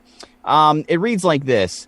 If you could erase one thing from existence, even the memory of the thing, what would it be? I'm sorry. I cut out a little bit. Can you repeat that for me? If you could erase one thing from existence, even the memory of the thing, what would that be? Ooh, that's tough. Maybe almost driving into a harbor. That's probably it. But you didn't, and you lived to tell about it. Ooh. Jesus, I don't know, man. This is tough. Fuck. I tried not to think about it too much, and I kind of regret it now. I should have probably pre-thought about this. Wes, go. I don't know. I got to pass for now because I got to think about it. So I will. Here's the thing. What I want to say is that you ultimately end up having this tug of war or this scale, this back and forth scale as to whether or not what I want to do what's better for humanity or what do I want to do what's better for me. Just out and out. That one time I embarrassed myself somewhere, or did something that was so fucking stupid or regretful, and I just want to wipe that away clean. And I don't know. You can't really go that route. I mean, do you want to go something as deep as I didn't want Hitler to think about starting World War II and causing mass genocide and millions and millions and millions of people being dead. We prospered from World War II. The Americans did. The world is it a better place? I don't know. But then you could go back. I'm sure a lot of history buffs that the 2 or 3 history buffs that listen to us are probably going to be like, you didn't think about Genghis Khan or some Napoleon or some of the fucking tyrants of this goddamn world. So it's tough. There was one time where I asked. I was drunkenly asked a girl at a high school party to make out with me, and she said, "Go fuck yourself." I'd like to wipe that away from the books. You'd never remember it, but see, does that heartache and that destruction of your ego did that shape you in any way? Or I mean, and that's what I'm saying. Did it positively affect you? Did it negatively affect you? What kind of douchebag were you in her eyes for even asking the question?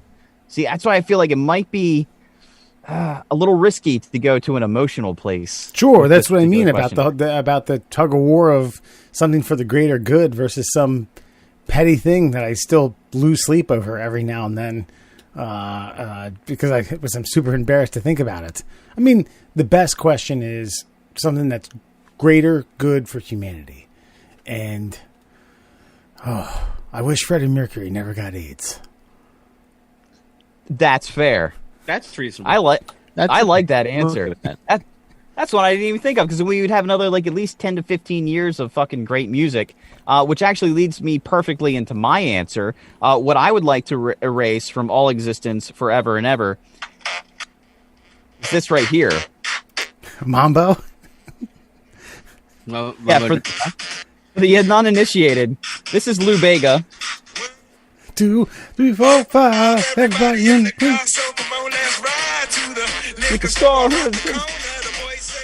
See, back in the early 2000s, There were a lot of fedoras in that video. Oh, there's nothing but fedoras. There's fedoras and rather attractive Latina chicks. Back in the early 2000s, I worked at a pizza shop, and whatever Philadelphia pop station we listened to liked to play Lou Bega's Mambo No. 5 on repeat every night from, I'd say, 10 o'clock to about midnight, which is right around the time I would have to mop the floors before I got to leave for the evening. So every time that fucking song came on, I was mopping a pizza shop floor or dragging black mats out to the sidewalk that were probably filled with the coronavirus and every other disease, man-made or not. And every time that song comes on, even in the modern era, I have a Pavlovian response to go mop something. I wish Lou Bega had never existed. And his Mambo number 1, 2, 3, 4, or 5 were buried in the fucking ground, never to be heard from again. Well, what I was going to say is there was a high school couple that had taken some swing dance classes, and by that I mean they probably did 3 or 4 classes and knew, I would say, roughly 3 to 4 moves. And at every fucking dance for about 3 years, they did the same exact choreographed thing for Mambo number 5. And mind you, it's like, 3 to 4 minutes long, so you got to see the same shit over and over again. I'd like to wipe my memory clear of that. Now, was one of their moves like the I'm going to throw you away, but I'm going to hold your arm, then jazz hands, and then pull them back? Was that one of the moves? I don't believe so. But here's the thing. I can remember being like, after the 7th time of watching this and having to cheer every time someone got tossed around or like flipped around, and like, woo! Like, oh God, Jesus, I just want this to be over with. Why is Mambo number 5 so long? Why couldn't they made it 2 minutes and 45 seconds? Why did they have to go for the 5 minutes? And here we go. It was a toss-up between that and Ricky Martin's Livin' La Vida Loca, but spoiler alert, it's kind of a guilty pleasure. Would have went with She Bangs, but, that's fine. Then you would never have gotten Kevin Wong or whatever the hell his name was. Oh, God, that's true. What was his name? That guy's name? She Bang! She Bang! Something Chung, right? No, you racist. It's not. No, bullshit! William Hung. Hung. Oh, sorry. My bad. I added a C. Oh, what was his name? Wang Chung? Fair. Shit. You guys gave me some good stuff to think about. And I'm going to out myself here. At work today, I had to go visit a customer, and my normally sure-footed self took a tumble because I stepped like off a sidewalk by accident. I don't know. I wasn't watching where I was walking. So anyway, I scraped my hand. Ooh. Oh, I saw that I saw that the whole podcast. I wanted to know the backstory. I also scraped my knee, but I don't feel like standing up. So I would take away scraping your knee, because it fucking sucks. It's going to take like 72 months to heal. I'm going to be like 40 years old by the time I finally get the last scab piece off. That's what I want away, because right now, in this immediate instant, this sucks. So wait, okay, so you want to erase the one thing that happened to you today? Yep. Because you can't erase all knee scrapes of all time. Yep, petty. Remember when Wes said we have to weigh something very, very significant with something very insignificant? He said, like, Freddie Mercury, that's very significant. AIDS, he saved him from AIDS. I am going the polar opposite and fucking wildly selfish, and I want that to heal immediately. at least both my choice and Wes's choice bring the rest of the world fucking joy. Well, I save Wes. Think about the repercussions of my answer. I get to steal away all those shitty moments of Wes having to watch these two twats fucking do the fucking swing dance for 3 years in high school. Yeah. And you just, honestly, what would bring me joy is the instantaneous memory that I didn't get to witness of you toppling into the street. That would have brought me great joy. Actually, maybe I just should have wished for them to break up. They would break up early on. Then we wouldn't have to watch them dance all over again. Plus, first of all, let me just say, This is physical pain. I'm injured. I'm hurting right now. I had to neosporin my knee. Fucking. And you're telling me that that's less worthwhile than fucking Wes probably trying to figure bang some high school girl while two of his fucking classmates danced to Lubega. That's more worthy of erasing. Have you ever heard about Mambo number 2 or 3?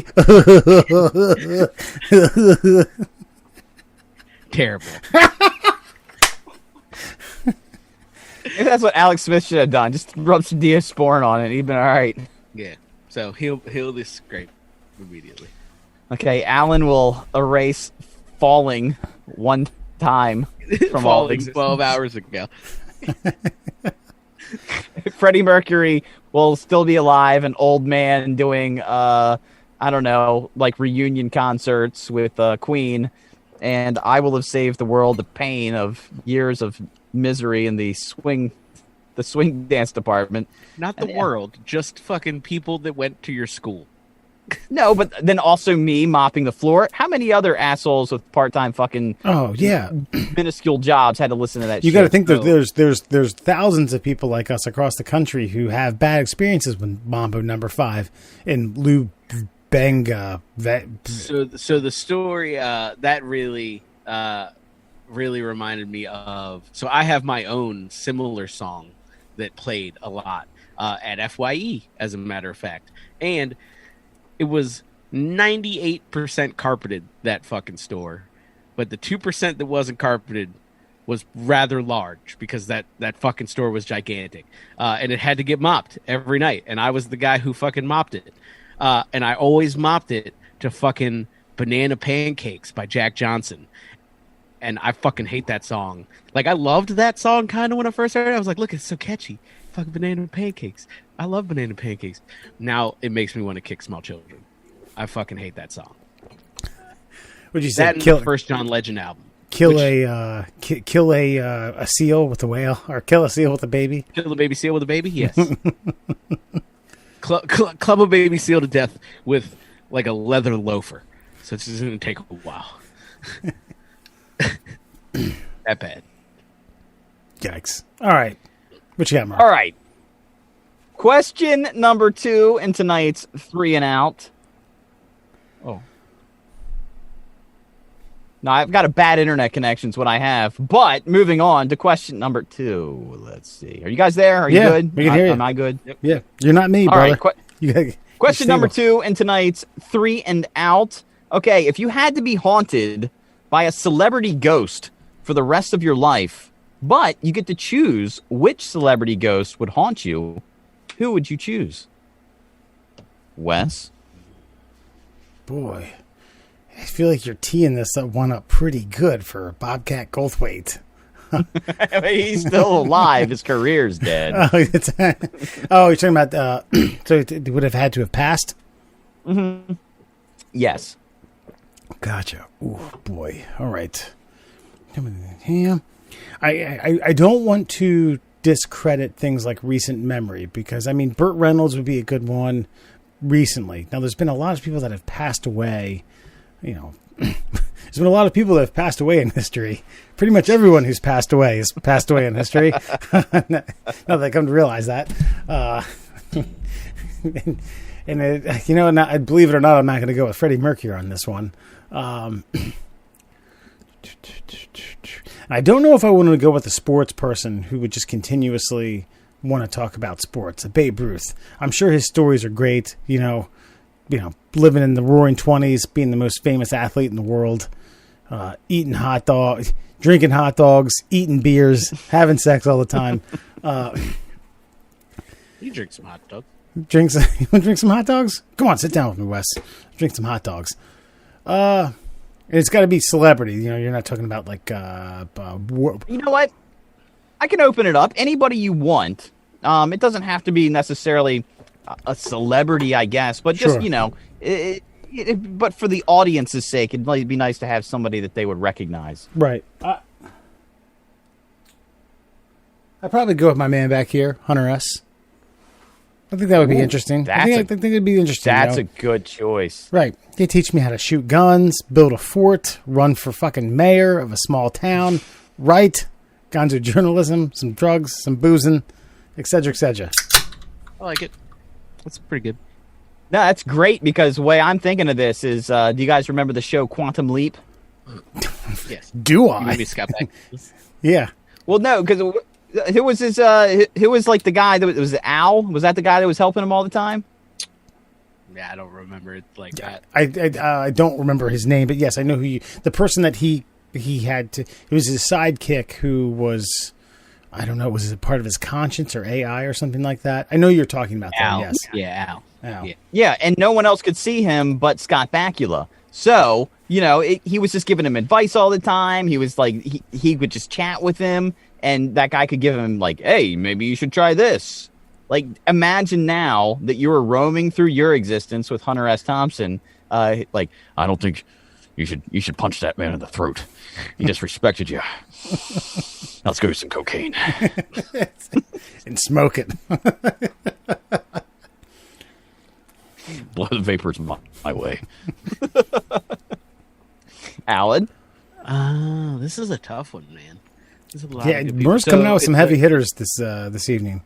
Yeah, so it's a ghost, right? I'm being haunted by this person, or yeah, You're being haunted, but I would say you're like your netherworld life partner. Yeah, like soul bonded, if you will. Yes, I gotcha.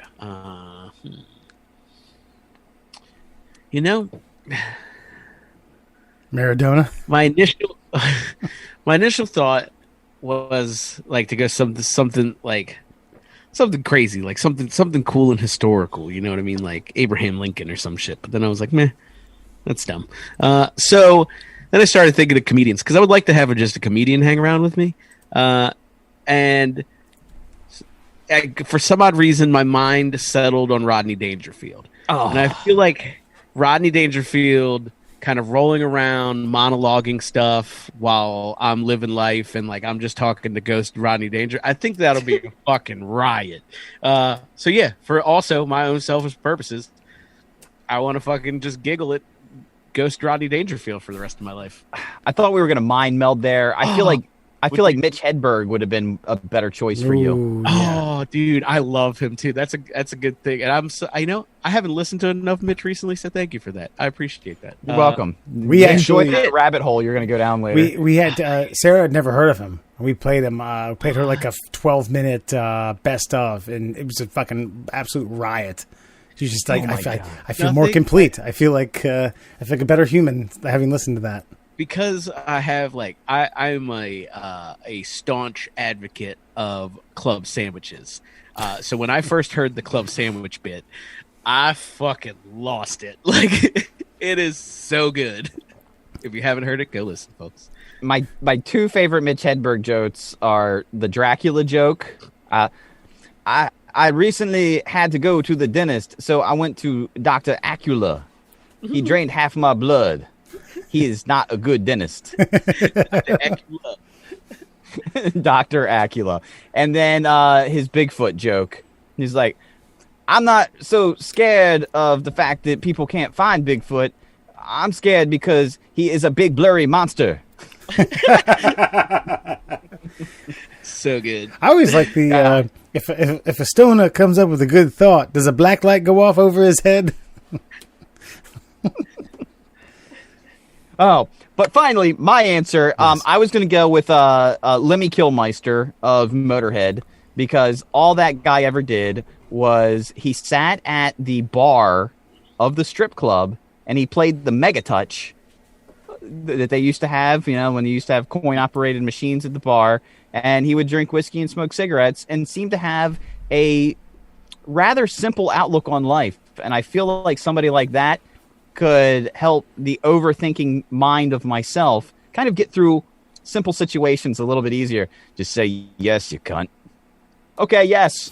And just I could move on with my day. And to have like a fucking just dirty chain-smoking rock star with me all the time seems rather pleasing. I like it. That's a good choice. Hell yeah, man. Rock and roll. Fucking A. All right. And finally, wrapping up tonight's 3 and Out, I'm going to go back to an animal question. I don't think we've done this one before, which I'm surprised by. If you could put wings on any species of animal, what animal would you choose? Wes? And we're assuming these wings give it, so it doesn't matter about the weight of the animal, right? Whatever animal you place these wings on automatically become like a symbiotic piece of their anatomy. They're agile with them. They know how to use them. They're not clunky. Well, it's not like an ostrich thing. Depending on the animal. Right. It's like an ostrich thing. They can fly. Mm-hmm. And fly well? Yes, they can fly as well as the animal you place them on. For example, I'll just throw this out there. If you did put wings on a pig, they would be as agile and clunky as a pig. Okay. But they could still fly. They could still operate. Yeah. See, when you ask these questions, I ultimately want to defer to how can it help humans? I mean, the horse. The horse would be the best thing. Then it becomes not only people don't travel by horseback that often anymore, but it's the most tameable, best thing that a human, the most tameable animal in the kingdom as we know it right now, that can get you from A to B, and it was that way for centuries. Throw some fucking wings on that puppy, get yourself a trident, and start fucking having 19th century drive-bys. I don't know. Yeah, that's right, man. Christ. I can't argue with that answer. Yeah. That was going to be my answer. I feel like that should be the unanimous answer. I mean, unless you're looking for whimsical, which I'm A-okay with. Alan, you better not say the fucking duck-billed platypus. Because, no. Okay, I was thinking of where a honey badger lands on the food chain after it gets wings. But I mean, I agree with you guys. Horse is clearly the best choice for humanity. And since I've decided that we'll wipe off my scrape from 12 hours ago, we'll use this opportunity to enhance humanity and say horses. But I would like to caveat that with, I'm only fucking taking a Clydesdale. You better not give me no fucking pussy fucking horse. I want a giant Clydesdale with wings. Okay. So then it's unanimous across the board. So we got to come up with something else. It's a tiebreaker. We've all fucked ourselves, literally, with a horse dick. Man. I mean, the equine. Let's just go with equines because I've been reading and I've been reading an audiobook. The Mustang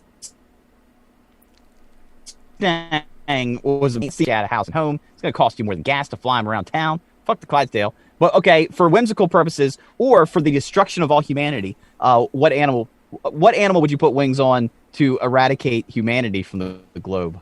Any big cat. Any big cat. Or not gorillas. I feel like it's got to be like chimpanzees. It's got to be an apex predator or like a great ape, but it's not. I think gorillas we stopped being able to control them. I think chimps rip faces off too a couple times, but we ended up being able to kind of lock that down. Right. You give silverbacks fucking wings, we're fucked. It's kind of like a Wizard of Oz thing times 10. Yeah. Gotcha. Yeah. I don't know. I mean, what is it that causes hippos cause more death in Africa than any other animal? So throw some wings the size of Winnebagos on fucking hippos and have them fucking rampage through towns. Yeah, but that's just because people are stupid. They get too close to the water. Yeah, and they're territorial, sure. Yeah. And that's, I guess, the thing, like the hippo, you have to, because it only comes out on land to bask in the sun for a little bit, bake a little bit, then it ultimately goes back in the water. So that may not be the best thing. Yeah, Christ, something's closer to us. Like you said, but the silverback, you don't want I'm trying not to be... You're trying not to be cliche. That's right. Okay. Yeah. About a great white shark. Starts naming animals.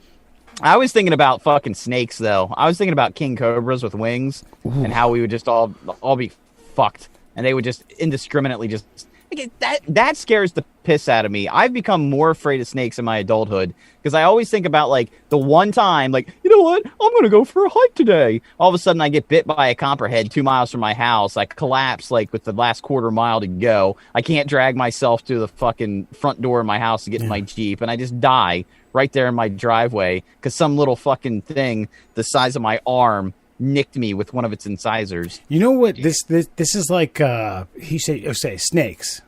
Then you're not gonna snakes across the board. Big ones, small ones, anacondas, little garden snakes, whatever. Doesn't matter. It's like Michael Bay, Snakes on a Plane meets Alfred Hitchcock's Birds. Just, man, imagine that. That's right there. We'll cast OJ. We'll cast Liam Neeson. We'll get Louis Anderson in there for a fucking cameo. That makes sense. They'll never make it, Murr. They'll never make it.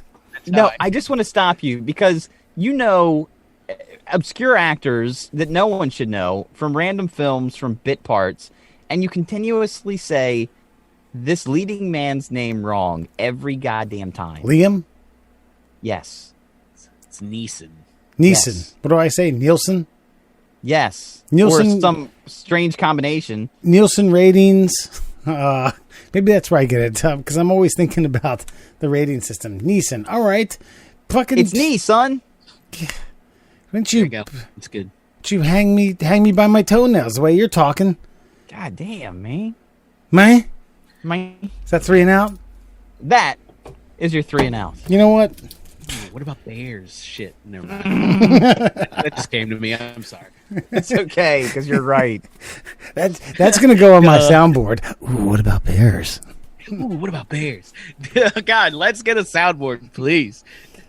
All right. We're going to go into the AFC NFC Championship pick'ems. Just for your folks' reference here, we're going against the spread in week 2. The first week was just pick'em, wins, losses. Murr and I are sitting in a tie for second at 6-4. Alan took a lead last week by getting 3 correct. He's at 7-3. Really kind of bridges the gap here. We only got 3 games left. He's going to have to monumentally fuck up. We're going to start here at the AFC Championship game where, Murr, you told us that the Chiefs are giving 3 points. They're at a -3 underdog. Yeah? Yeah, it's the Bills taking on the Chiefs. The Chiefs are -3 in that game. Okay. And that's Sunday at 6:40. All right. And I'm going to go ahead and start with this one. Oh, boy. I'm going to go ahead and assume that Patrick Mahomes is going to play. All right. I know he did the chicken leg dance, and that chicken leg dance was resembled only in combat sports. Men who get knocked out by other men ferociously by either fists or knees or feet to the fucking face. That was ridiculous. But I don't know, man. He's gonna lie. That team's gonna lie, even if he's not breaking protocol or ready to relieve himself of these concussion symptoms. Even 3 points. I want to say that Buffalo makes it close, but man, I'm gonna say Kansas City covers only by slightly. 3.5, not 3.5, 4, 5 points, maybe like a 35-30, 25-20. So I'm going to go Kansas City to cover, to go to the Super Bowl for the second straight year. Alan?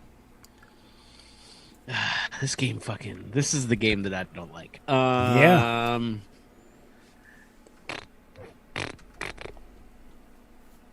going to go with the Bills. Buffalo, and that, like, again, they could lose. They could lose by 1, 2, 3 is a push. I'd like to make it 3.5, but we'll go by that. I don't know.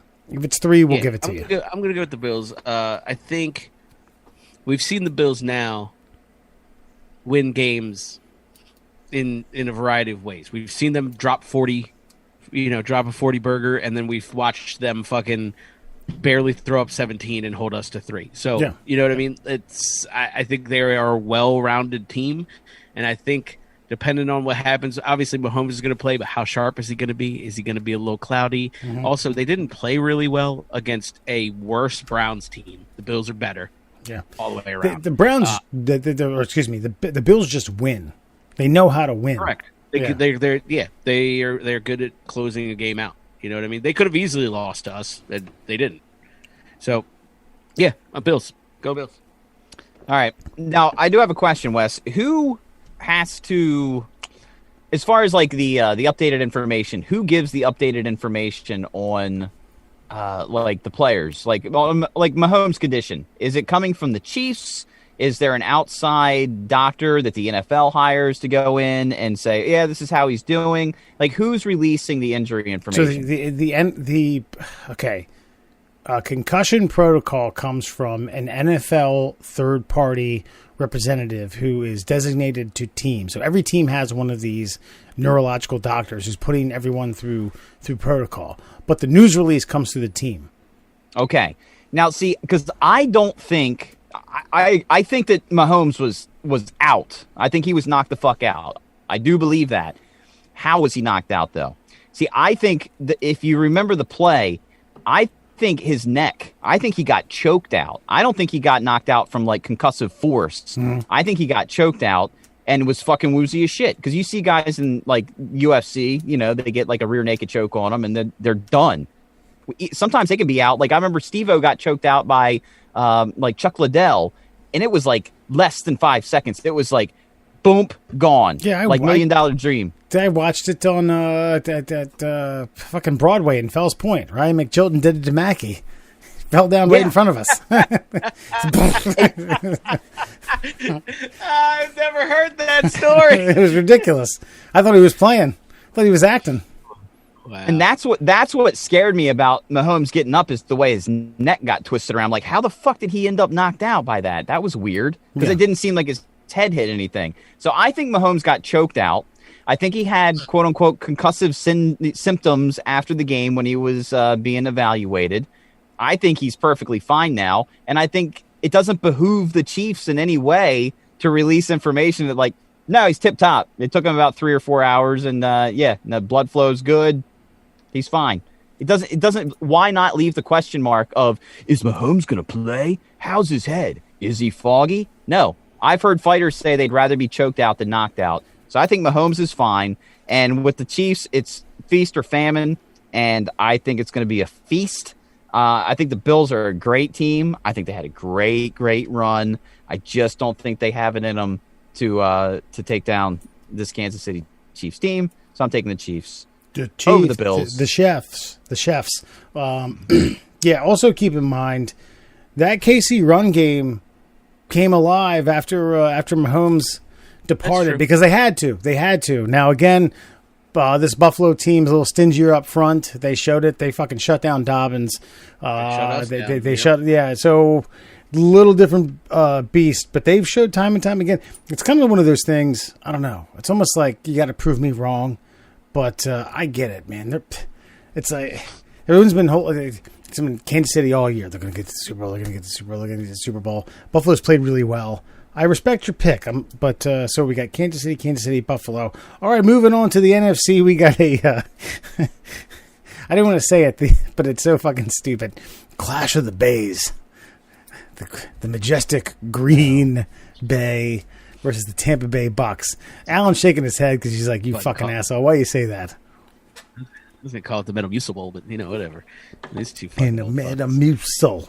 Lil Wayne, who just got pardoned, said that in rap once. Did he? Yeah. He would. He fucking would. Something, I think it was like talking about making drugs. Something in the Metamucil. Don't hate the game, hate the institution. All right. I think this is another -3. Green Bay's given 3. Yeah, this is the Packers taking on the Buccaneers. This one goes down Sunday. It's the early game at 3:05. Packers -3. Okay. Murr, we're going to start with you because you went last for the first one. So you get to go. Okay. first All right. for this one. I don't like this game. I didn't like the Buffalo game, the Chiefs game. That one's more for me about like the contest on the field and the actual player ability. With this one's more about the spirit at quarterback. Because, goddamn, man, like Aaron Rodgers is a winner. Obviously, Tom Brady's a fucking winner, and that's where it's coming. You know what I mean? This is where it comes down to for me. This Tom Brady. I feel like what's going to put me over the edge on this is that when Tom Brady was being shit on by the NFL and by Roger Goodell, what'd he do? He went out and won a fucking Super Bowl. And now he's changed teams. There's that big question mark, like, well, why'd he leave the Patriots? Was it him and Belichick? Who's better? Is Belichick the better coach and Tom Brady's just a system quarterback? Or is Tom Brady legitimately the greatest quarterback of all time? And I feel like you do not bet against a guy with a chip on his shoulder. And much like Michael Jordan, I feel like somebody like Tom Brady, like they create reasons to have chips on their shoulders. And then they go out and they prove themselves right. And so for that reason and that reason alone is why I'm taking the Buccaneers over the Packers. I love Aaron Rodgers. I want Aaron Rodgers to win.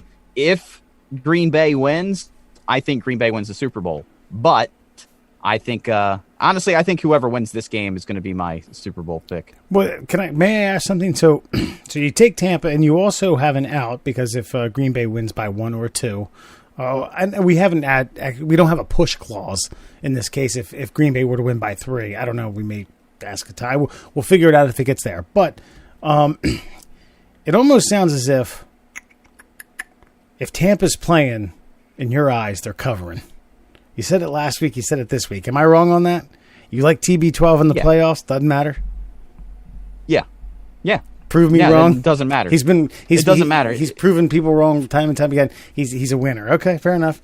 They cover. I mean, honestly, you almost can't deny my logic given his past. Fuck no. I mean, you think of his record. Yeah, I mean, he doesn't. He's the winner of winners in the most brutal sport that America's ever concocted. So I'm not going to bet against Tom Brady. Yeah, and we showed him against George Belanda and fucking Johnny Unitas, the dad from Wonder Years last week. All right, Alan, you're up. I have to go Green Bay. It's in Lambeau. It's always I think it's always the great equalizer. Fucking Tom's frail old body is going to get to that 0-degree weather and start to creak and just not. He's out in sunny Tampa Bay now. Fucking, he's not up in New England. He's not. Bill ain't putting him through snow runs out of Gillette. You know what I mean? He went down there. He got cushy, and Aaron Rodgers is about to drop a fucking 40 burger on him. Straight up. I honestly think Aaron Rodgers is about to kill this. He's about to win his Super Bowl and then retire. That's honestly. Erod taking it down and going off in the best glory. Let's see. If it had been like 4 or 4.5, I would have been inclined to take Tampa in the points. But God, man, Caesar's Palace, who runs this stuff, is making my asshole pucker just for a hot minute. This is a tough one. I want to say Green Bay comes back in the last second field goal thing with their, they're down 1 and they kick the field goal and Tampa loses by 2 and they still cover. Man, I don't know. A-Rod he is A-Rod, but he's not the A-Rod. He's not Alex Rodriguez or Andy Roddick. But I will say he looked fucking damn good last week. Boy, Tampa's defense. It's not so much Tom Brady. It's Tampa's defense that fucking stifled it last week. 5 takeaways, 3 picks. That strip was amazing. They tackle well, they cover well, they're athletic, they're fast, sideline to sideline. I just think it's just too many weapons. I think A-Rod has not a day, but a bit of a day. And I think that running game with Aaron Jones does enough to cover. They win by 4, and they take it down onto the Super Bowl. All right, there it is. We have our picks. Alan is in the lead by 1. Me and Murr are snuffing hind tit just to gain back. But there's always a winner here, somewhere in the middle class holes. All right, Alan, where are you going to find us? Oh, well, you can find us on all your favorite social medias on Instagram and Twitter at MDL Classholes. And then on Facebook, we are The Middle Class Holes. Just The Middle Class Holes, that's all. And then, of course, for your listening pleasure, you can find us on Spotify, Apple Podcasts, and Google Podcasts as well. Oh, and on YouTube. You can find us on YouTube. Check us out. Hell yeah, we've gotten some play, man. That QAnon shaman, the Capitol Hill Viking, has really. We got more views in the first couple days in that than I think any video we've ever had. So thank you all for liking that. Murr, yeah, it's all that neuro-linguistic programming, baby. That's. I like to just scream and just go la, la, la, la, get it out of me. Murr, I'm going to leave. We're going to sign off to you in your 1940s voice, doing a press release for the the Mets GM who got shit canned for exposing himself in explicit photos, text messages to a reporter.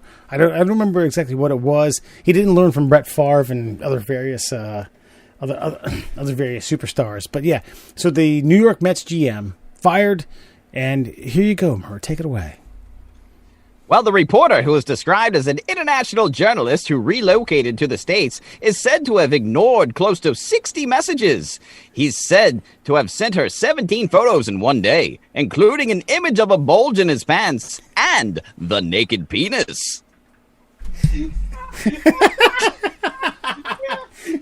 had it together until a bulge in his pants. Oh, Christ.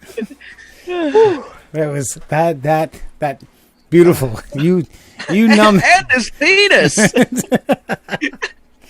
you numb nuts. You numb nuts. Good luck fucking running a Dick's Sporting Goods from here on out. Yeah, right, dude. By the way, that's the name of my cover band, The Naked Penis.